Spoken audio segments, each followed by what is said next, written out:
¿Qué tal? ¿Cómo están ustedes? Sean muy bienvenidos a una nueva edición del Espacio de Análisis Internacional de nuestro canal TVU de la región al mundo. En esta oportunidad queremos hablar acerca de la automatización del empleo. ¿Es acaso asistimos al fin del trabajo como lo hemos venido conociendo en las últimas décadas? Se lo vamos a preguntar a nuestros panelistas, a quienes nos acompañan en esta jornada. Saludamos a Mariana del Río, economista integrante de la Comisión Nacional de Productividad. ¿Cómo estás, Mariana? Muy bien, muchas gracias. Muchas gracias a ti por acompañarnos, al igual que Pablo Bello, economista y ex subsecretario de Telecomunicaciones. ¿Cómo estás, Pablo?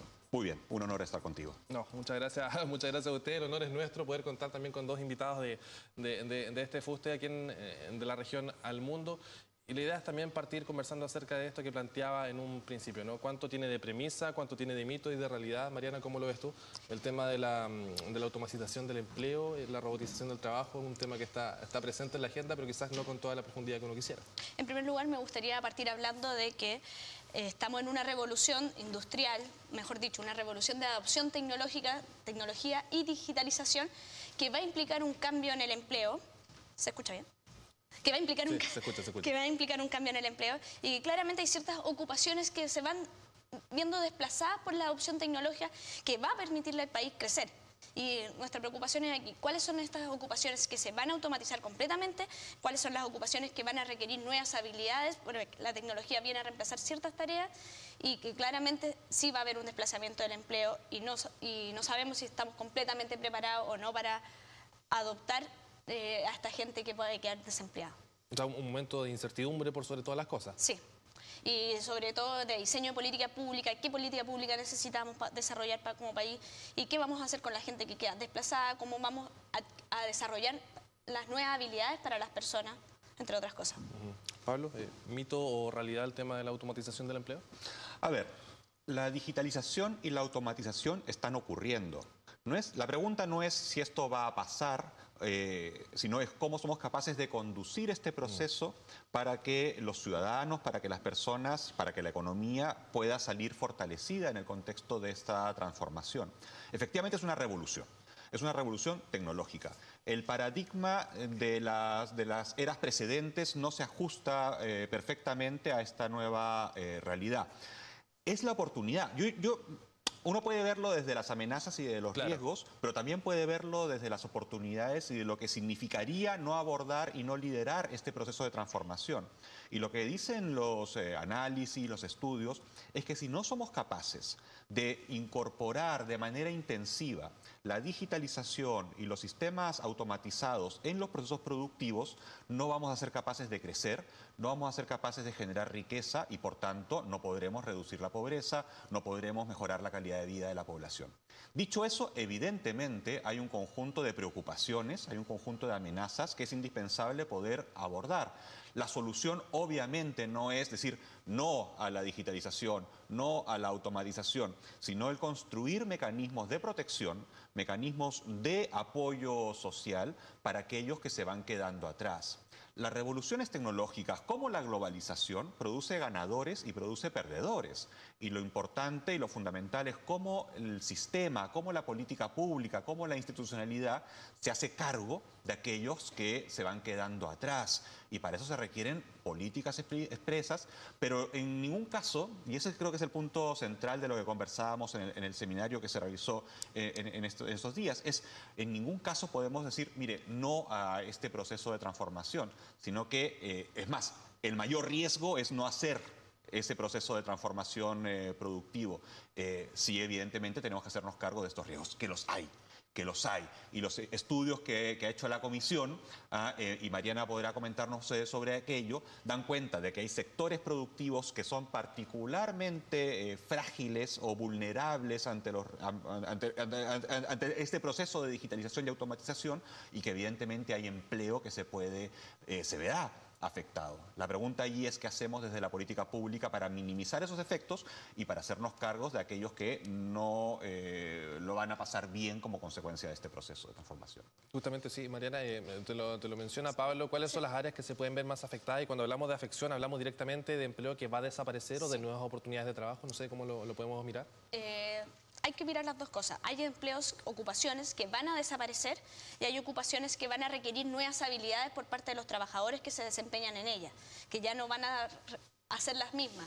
Los principales sectores económicos que se ven afectados es el transporte, la agroindustria, todo lo que es la agricultura, todo lo que es maquinaria, sobre todo en minería y agricultura, y también los servicios, muchos servicios que se pueden ahora hacer completamente digitalizados con la interacción de un computador, que ya no necesita interactuar con una persona. Y lo importante es ver esto también a nivel sectorial, a nivel regional. ¿Cuál es la participación del empleo en nuestra región, o en esta región también, en torno a los riesgos de automatización, los riesgos de rutinización que tienen y cómo nosotros vamos a actuar para mejorar y las mallas curriculares, las capacitaciones, entre otras cosas, y desarrollar habilidades que permitan aprender a resolver problemas, a interactuar con la tecnología, entre otras cosas. ¿Pero qué se le puede decir, Mariana, también a un trabajador que hoy nos puede estar escuchando, un operario portuario, por ejemplo, un funcionario del transporte, que hoy escucha acerca de estos temas, mira estas señales y quizás también las absorbe con preocupación, ¿no? ¿Qué se le puede transmitir a él? ¿Un llamado a capacitarse, a estar atento, a buscar empleo, a diversificar? Hay principalmente, yo considero que hay dos llamados. Uno es, tanto para el sector público como para los trabajadores y el sector privado, hay que desarrollar habilidades, hay que identificar, yo no tengo todas las respuestas, hay que identificar cuáles son las habilidades que necesitamos y identificar también cuáles son estas ocupaciones que inminentemente están sufriendo un riesgo de que van a desaparecer, que ya no van a ser necesarias, y hay que ver dónde estos trabajadores se pueden desarrollar. Claro.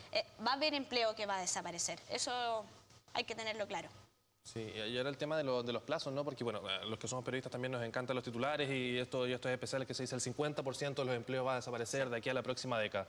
¿Cuánto tiene de cierto eso en términos de plazo? ¿Se pueden fijar plazos? También depende de los procesos que vaya viviendo el país, las regiones, ¿no? A ver, son procesos que son dinámicos, que además no está escrito lo que vaya a ocurrir, ¿no? Hay tendencias que se han venido identificando y esas tendencias suponen que habrá ciertos procesos de sustitución. ¿Cuáles, con qué profundidad y con qué velocidad? Eso está por verse. ¿Y en el caso de Chile, tú aventurarías algún tipo de características de este proceso? No, yo diría, y ahí más bien son los estudios que ha hecho la comisión, que dan ciertas luces en términos de, sobre todo de sectores o actividades que pueden ser más vulnerables. Pero respecto a la pregunta que tú hacías directamente al trabajador que está en el puerto, yo creo que no hay que caer en el pánico tampoco. No hay que generar una situación de alarma desmesurada. Estamos viviendo un proceso de transformación tecnológica, de transformación productiva. Ese proceso de transformación también va a brindar y está brindando muchas oportunidades. Oportunidades para desarrollar nuevas actividades, para fortalecer el tejido productivo, para incrementar el valor agregado de la producción. Entonces, lo importante no es ahora mismo generar alarma social respecto de lo que significa la digitalización o la automatización, sino que por el contrario, plantear la necesidad urgente de abordar con un sentido de Estado las políticas públicas adecuadas, involucrando al sector privado, involucrando a la universidad. Yo creo que la universidad tiene un rol fundamental en entender, en contribuir a entender los procesos de transformación económica, culturales, que se derivan del cambio tecnológico, y en ese contexto ir buscando respuestas. Y habrán respuestas de distinto tipo que tenemos que ir construyendo el camino. Nadie va a venir a decirnos lo que hay que hacer. Estamos en un momento en el que tenemos que tratar de entender las complejidades de este proceso de transformación que es paradigmático, es un cambio de era. A ver, las revoluciones industriales no ocurren cada semana, no. Son cambios de era, ¿no? Entonces, en ese contexto, sin caer en el pánico, sin caer en la alarma social, lo que tenemos que hacer es seguir trabajando, como lo que se ha venido haciendo en estos espacios de encuentro, para ir buscando las respuestas adecuadas, ¿no? Y por cierto, y esto es un tema no menor y que debe estar en la agenda política, tenemos que establecer mecanismos de apoyo social, de protección social, para aquellos que puedan ser perdedores de este proceso de transformación. Y eso es una condición obviamente central de esta discusión. Sí, y este tema que toma Pablo, Mariana, es central porque aquí estamos en la región del Biobío. Muchas personas todavía recuerdan, porque es reciente, el traumático proceso de reconversión del carbón, por ejemplo, hace pocas décadas recientemente. ¿De qué forma esto se transforma en una política pública que vaya acompañada también de información a la comunidad, de participación, y que esto se transforme también en un tema país, no solamente en algo que está surgiendo cada cierto tiempo en la medida que sale un nuevo reportaje, no sé, cada fin de semana, ¿no? No sé, ¿cómo lo ves tú? Hay que venir entendiendo que si bien hay empleos que se van a requerir nuevas habilidades y hay empleos que van a desaparecer, también van a haber empleos que se van a crear. Nosotros vamos a necesitar más ingenieros, vamos a necesitar gente que sepa operar estos robots, por decirlo, estas maquinarias, que sepa repararlas, y se van generando nuevas necesidades. Lo que pasó con el carbón, junto cuando la electricidad se masificó, fue que empezaron los operadores eléctricos, empezó la gente especializada, creó toda una industria de creación de electrodomésticos, entre otras cosas, y hay que subirnos a esta oportunidad.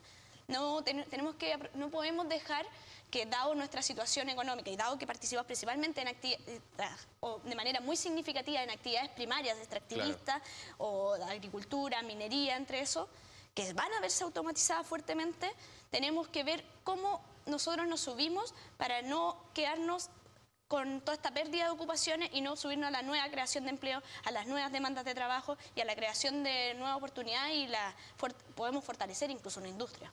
Mariana, ¿y qué nos dice la experiencia internacional? Porque por cierto que este es un proceso que se vive a nivel global y países que llevan algunos años siempre de discusiones un poco más adelante que nosotros. ¿Cómo se ha llevado? ¿Cuáles son las buenas experiencias que también se pueden recoger? Estamos todos viviendo el mismo cambio, estamos a una velocidad abismante. Diferentes países, por ejemplo, hace un par de días salió el Código de Ética de la Unión Europea sobre cómo el uso de la inteligencia artificial, el cual te va mostrando, poniendo al humano en el centro, cómo esto se va, ahí Pablo puede explicarlo un poco mejor, cómo el humano va en el centro y cuáles son los riesgos, cuál es la falta de ética, qué datos puede llegar a procesar, qué datos hay que tener más cuidado. Claro. La protección de datos personales, pero Chile comparado con el resto del mundo, cuando uno ve los datos, nos comparamos con la OCDE, nos encanta compararnos con la OCDE. Son comparaciones un poco felices, ¿tienen algo de masoquismo cuando Chile se compara un poco con la OCDE? No estamos tan mal. Okay. Muchos de estos países también tienen mucha industria que se ve fuertemente afectada con la industrialización, que se fortalecieron mucho en las primeras revoluciones industriales, industria manufacturera, industria de creación de tecnología, pero con mucha participación de mano de obra, que tienen un riesgo de automatización inminente. Chile, eso sí, presenta mayor riesgo, y también presentamos un mayor riesgo de pérdida de ocupaciones, y estas ocupaciones son un gran porcentaje de nuestra economía, y hay que verlo también a nivel regional. Hablamos de la industria forestal, minera, pesquera, por ejemplo, ¿no? La automatización y que aumenta también la seguridad, aumenta la calidad del proceso productivo, y en ese sentido también abarata los costos y tiene un impacto en poder reducir la desigualdad junto con el crecimiento económico. Dado que si hay una bonanza económica podemos tener mejores políticas públicas, desarrollar mejor implementación de políticas públicas, entre otras cosas. Pablo, bueno, hemos conversado acerca de lo que tiene que ver con la política pública. Tú lo deslizabas, ¿no? Que esto sea parte del debate, pero cuando es en las campañas presidenciales, parlamentarias, no es algo de lo que estemos hablando. Parece que no es algo atractivo al votante y por tanto tampoco es atractivo de mencionar de qué manera esto se instala entonces para que sea parte del debate y para que también se empujen los cambios. Efectivamente, es como tú lo dices, ¿no? Ese es uno de los problemas, uno de los dramas, si se quiere, es que estos temas son interesantes, suenan bonitos, suenan modernos, ¿no? Pero luego no están incorporados en el core, en el centro de la discusión de política pública. Y esto es muy relevante por diversos motivos. El primero es que si no somos capaces de incorporar tecnologías de la información y la comunicación en el tejido productivo, el crecimiento económico de los próximos años será muy exiguo, será muy bajo. Algunas estimaciones dicen que incluso en los próximos 15 años el crecimiento económico puede ser entre un 40 y un 50% más bajo que el crecimiento de los años anteriores, si no se aborda el problema estructural de la productividad, que tiene mucho que ver con las tecnologías de la información. No se aborda ahora. Exacto. Por cierto. Entonces, por tanto, es absolutamente perentorio. Pero evidentemente, conjuntamente con ello, hay un conjunto de elementos que tienen que ver con la ética, que tienen que ver con cómo se construye una sociedad que vaya en beneficio de las personas y donde la tecnología sea efectivamente una herramienta para mejorar la calidad de vida. Uno puede hacer acá ciencia ficción y decir, mire, ¿qué es lo que va a pasar en 20 años más? A lo mejor no vamos a trabajar, ¿no? A lo mejor vamos a tener algún tipo de remuneración que va a venir de un sistema tributario aplicado a las máquinas. crecientemente va a haber una discusión respecto de cómo se genera ese equilibrio entre las personas y el sistema productivo, que es desde el cual se genera la riqueza y se producen los ingresos. Esos son temas muy de vanguardia, ¿no?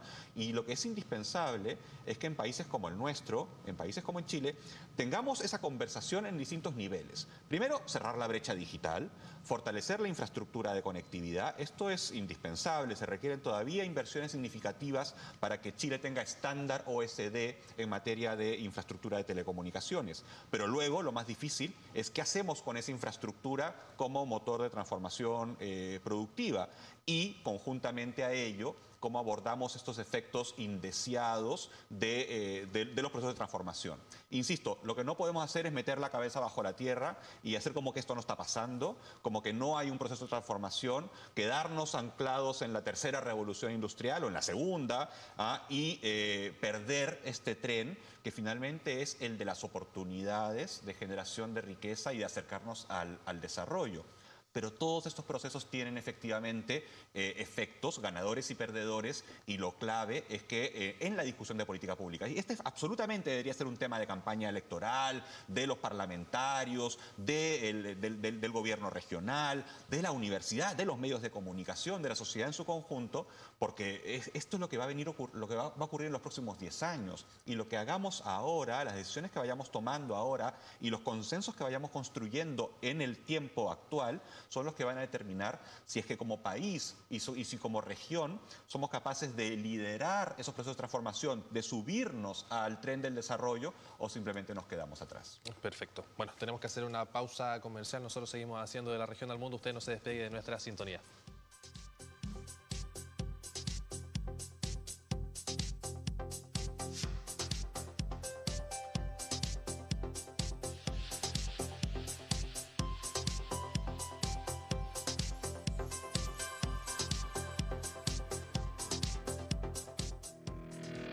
Somos una universidad soñada y construida desde concepción.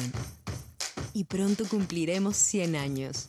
Pero la obra iniciada con entusiasmo y audacia se prosiguió con constancia inquebrantable. Un siglo con espacios para todos. Algunos aprendieron a caminar, a andar en bicicleta, a estudiar. Y sí, también a casarse. Esta es la casa de mentes luminosas, artistas visionarios, rebeldes, científicos adelantados a su tiempo, ciudadanos de espíritu libre. ¿Por qué la gente de esta universidad no puede estar quieta? Vamos a recibir juntos el próximo siglo. Somos la generación centenario.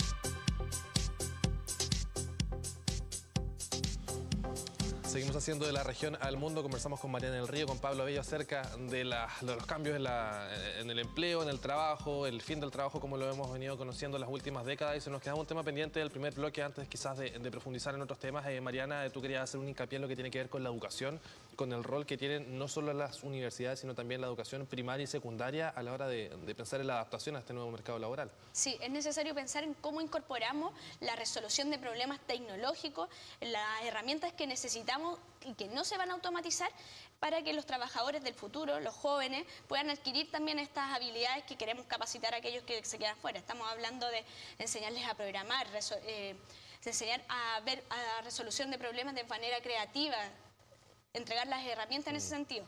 Lo mismo pasa también con los centros de formación técnica.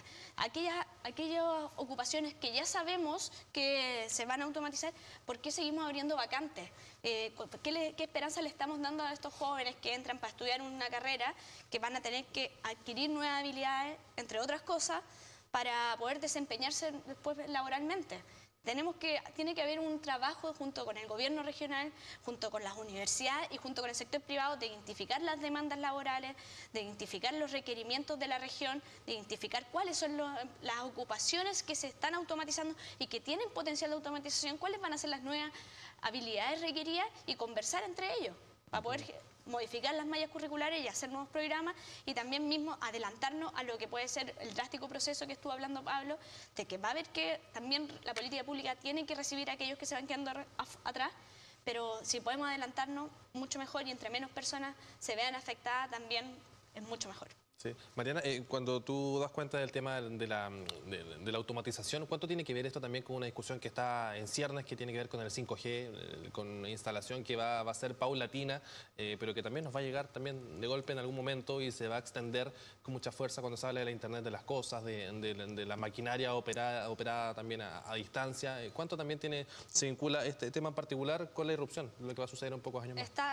Está súper ligado. La disrupción al final, el Internet de las cosas nos va a permitir que las ambulancias manejen los semáforos, por ejemplo, que pasen mucho más rápido. Ya no, tal vez con una ambulancia autónoma, ya no vas a requerir que una persona maneje a esa velocidad, con ese riesgo, con la incerteza, con el Internet de las cosas. Bueno, Pablo te va a hablar mucho más de eso. También te ayuda con la fiscalización, los fiscalizadores, que ya las cámaras te ayudan a encontrar los infractores. No vas a necesitar la fiscalización aleatoria del Ministerio de Transporte, entre otras cosas. También en las empresas, los sistemas de seguridad, los sistemas de comunicación se van a ver desaparecidos y vas a hablar conjunto con la inteligencia artificial. Claro, entonces es un cambio mucho más drástico de lo que uno pensaba, como del 3G al 4G, que uno lo puede asociar incluso a un tema de velocidad, los dispositivos. Esto es un cambio radical en la forma que nosotros nos comunicamos y nos conducimos a través de la tecnología. Sí, efectivamente. Bueno, ¿sí? ¿Quería plantear algo a ese respecto? Sí, totalmente. A ver, cuando uno habla de digitalización productiva, básicamente está hablando de Big Data, el cómo se construyen sistemas de información que agregan muchos datos para poder extraer conocimiento. Se está hablando de inteligencia artificial, ¿no? Cómo estos sistemas van desarrollando capacidades a través de algoritmos para procesar ese conocimiento y hacer acciones, ¿no? Y tomar decisiones de intervención. Y se habla de Internet de las Cosas, IoT, Internet of Things, ¿no? El dato importante: Chile y América Latina han venido cerrando la brecha digital de las personas. Las personas, los latinoamericanos, los chilenos, estamos cada vez más conectados. Eso es porque se han expandido las redes, porque hay servicios, porque hay cobertura. Todavía falta cerrar esa brecha digital y es indispensable hacerlo, pero hemos ido avanzando en ese proceso de conectar a las personas. El problema es que en esta conversación respecto de los desafíos de la transformación productiva, la brecha que se está produciendo es la de los dispositivos conectados. Y las estimaciones indican que en Estados Unidos y en Europa y en los países desarrollados de Asia, los niveles de conectividad de dispositivos están siendo varias veces superiores a los que tenemos en esta parte del mundo y se está ampliando esa brecha. Y eso supone rezago en materia de productividad y rezago en materia de competitividad. El 5G es un avance tecnológico importante, pero es bueno que la ciudadanía lo tenga claro. El 5G como sistema tecnológico no está pensado en el consumo de Internet que hacemos en el teléfono celular o a través del computador cada uno de nosotros para estar en las redes sociales o para intercambiar contenidos o para ver videos, digamos, ¿no? O sea, se va a mejorar esa experiencia, pero lo fundamental, el foco del 5G, tiene que ver con esto, de poder tener dispositivos conectados con muy baja latencia. Esto significa que las comunicaciones van a ser muy rápidas, muy fluidas, y eso tiene evidentemente efectos, tiene un sentido eminentemente productivo.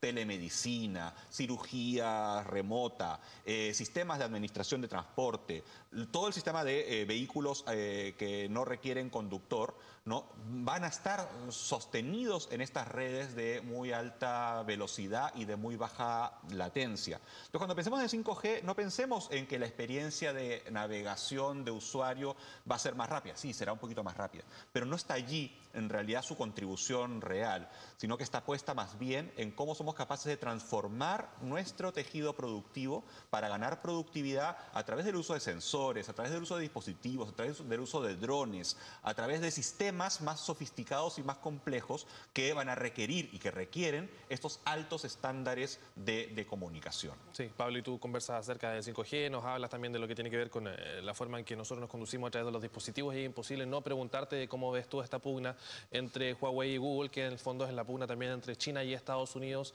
en la guerra comercial también en clave tecnológica, cómo nos afecta, cómo también podemos hacer una lectura más allá de dos marcas que al parecer están enfrentadas. Claro, en el ámbito de esta capa, que uno podría llamar de las redes, de la infraestructura de conectividad, la verdad es que el avance de las empresas chinas y particularmente Huawei en los últimos 10, 15 años ha sido impresionante, ha sido espectacular. Ahí hay debates respecto de propiedad intelectual, de cómo se han usado las patentes, en fin, pero el hecho es que en términos de investigación y desarrollo y en términos de desarrollo tecnológico, sin duda China ha venido sobrepasando a otras potencias y posiblemente en este ámbito sea ya el líder a nivel mundial, ¿no? Entonces, a ver, esta discusión que tenemos hoy en día tiene que ver con aquello. Tiene que ver con que las redes de 5G son redes que van a ser omnipresentes. Los teléfonos conectados, los relojes conectados, sistemas conectados, el auto conectado, el refrigerador conectado, ¿no? O sea, va a estar todo mucho más conectado que ahora. Entonces, hay una preocupación de ciberseguridad, ¿no? A ver, ¿quién controla esa red? ¿Quién accede a la información de esa red? Y es un debate que es importante, que las potencias lo están discutiendo y que deberíamos también discutirlo acá, ¿no? Debemos tener capacidad en la región, en Chile, de analizar temas de ciberseguridad con esa perspectiva de las redes que vienen, ¿no? Pero dicho eso, este debate en particular está condicionado por aquello, pero tiene que ver también con una discusión más económica en términos generales, geopolítica, geoeconómica, donde evidentemente el crecimiento de China y su peso relativo hace que Estados Unidos se ponga muy nervioso, y están tratando de hacer una renegociación y estos son elementos propios de esa renegociación.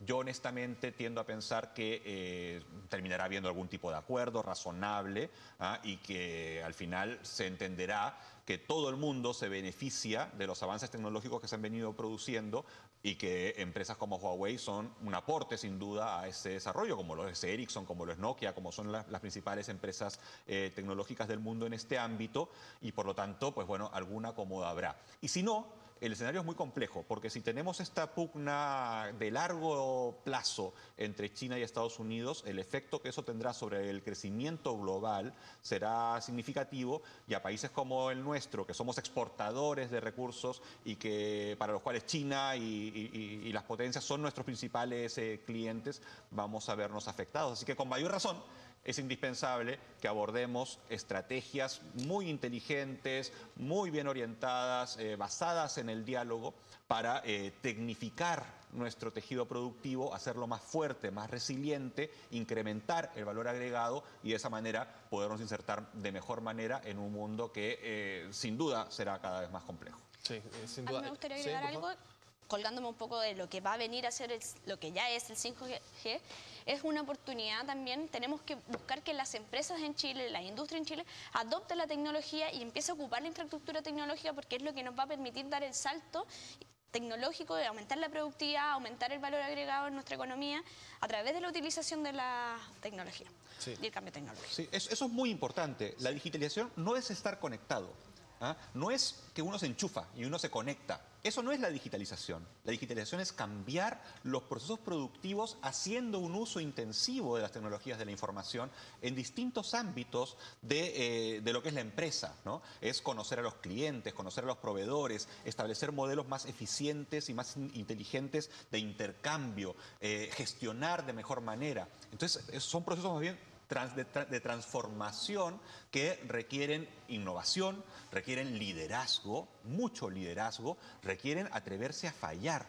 Y en Chile, en América Latina, somos más bien, penalizamos a aquel que se atreve, a aquel que hace algo distinto y aquel que falla, pues bueno, lo dejamos al margen. Al contrario, en el mundo en el que vivimos es fundamental innovar, es fundamental atreverse, es fundamental probar cosas nuevas y en ese proceso indudablemente hay una tasa de fracaso que es aprendizaje y que en realidad es parte del proceso de lograr resultados positivos.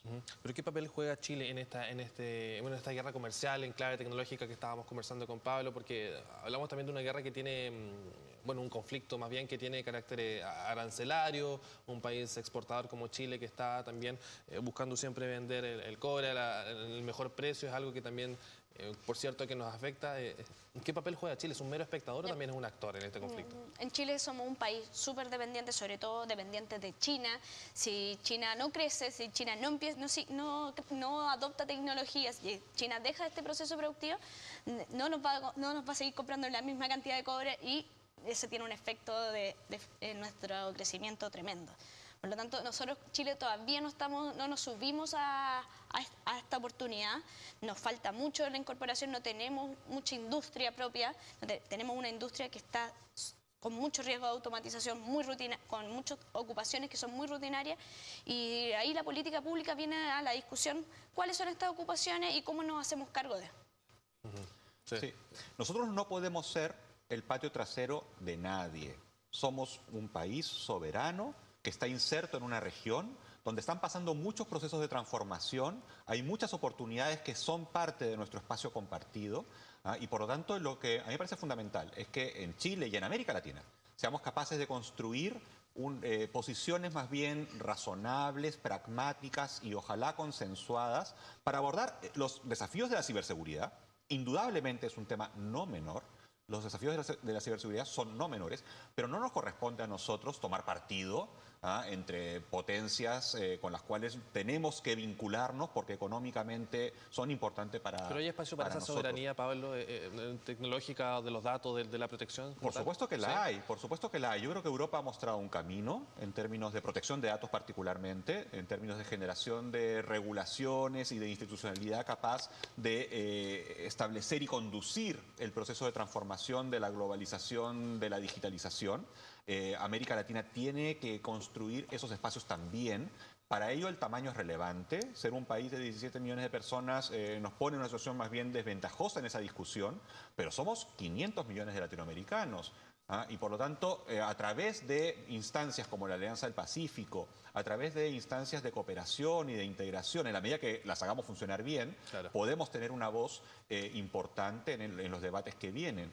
Y además, bueno, Chile está renegociando su acuerdo con la Unión Europea, de ahí pueden aparecer cosas interesantes. Se anunció hace pocos días atrás que iniciábamos un proceso de negociación de un acuerdo sobre economía digital con Singapur, y me parece que Malasia es el otro país. O sea, estamos bien posicionados, somos países de APEC este año, y APEC obviamente es un epicentro de la economía mundial. Yo creo que estamos bien posicionados para impulsar los debates que se requieren. Lo que necesitamos es en ese contexto poner mucho liderazgo, mucha capacidad, sentido de Estado, y poner sobre todo, que es el tema a mí me parece central, la tecnología en beneficio de las personas. Perfecto, bueno, nos quedamos con ese mensaje entonces. Mariana del Río, Pablo Bello, ambos, muchas gracias por acompañarnos en esta oportunidad aquí en De la Región al Mundo en TVU. Recuerden ustedes también que pueden volver a ver este capítulo y otros a través de tvu.cl. Nosotros nos volvemos a encontrar en una próxima oportunidad. Hasta pronto.